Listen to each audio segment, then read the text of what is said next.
Skull Island, Reign of Kong might be finally redoing the outside portion of the attraction.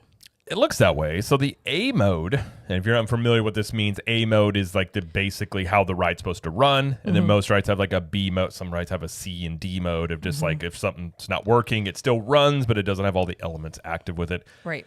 The A mode has not been in use for a while the ride vehicles takes guests on the outside pathway is where the A mode is supposed to take you. Right. Currently, B mode has been used for a while where this skips the outdoor part and just takes you like straight into that cave scene on the first one there.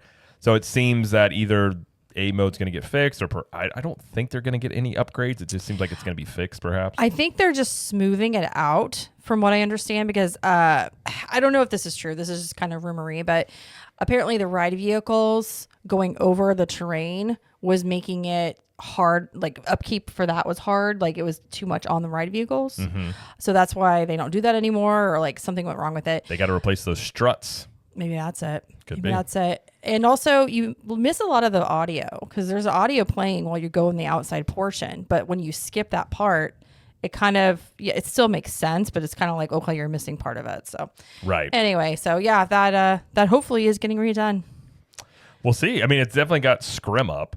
So they're doing Yeah. something there. And I guess they're not impeding on anything because that part's not being used right now. So Right. it doesn't affect anything Right. with the ride right now. I will say we just rode this like a month ago, a couple of weeks ago. Yeah. And it's still good. It's just they took the 3D part out, which I think does affect it a little bit. It doesn't make it as I don't want to say thrilling. Immersive. Yeah. Well, I'm not a big fan of this ride and like the Fast and Furious ride are ones that were taken from the Hollywood Tram ride where you've got the screens on the sides and not really in front of you.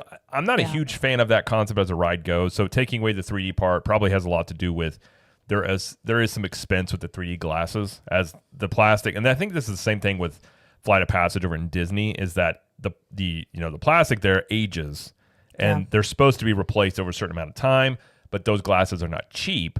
So probably for this ride I don't think it's probably a big thing to say. This isn't the most popular ride at Universal. Right. So they probably didn't want to spend the money on buying a whole bunch of new 3D glasses, and so they just made it 2D. In my opinion, I don't really feel like the 3D element added a ton to it. I feel like you still get, the big thing about it is you have the Kong animatronic, which is the coolest part of the ride, and really the queue. I think the queue of this ride is really, really good.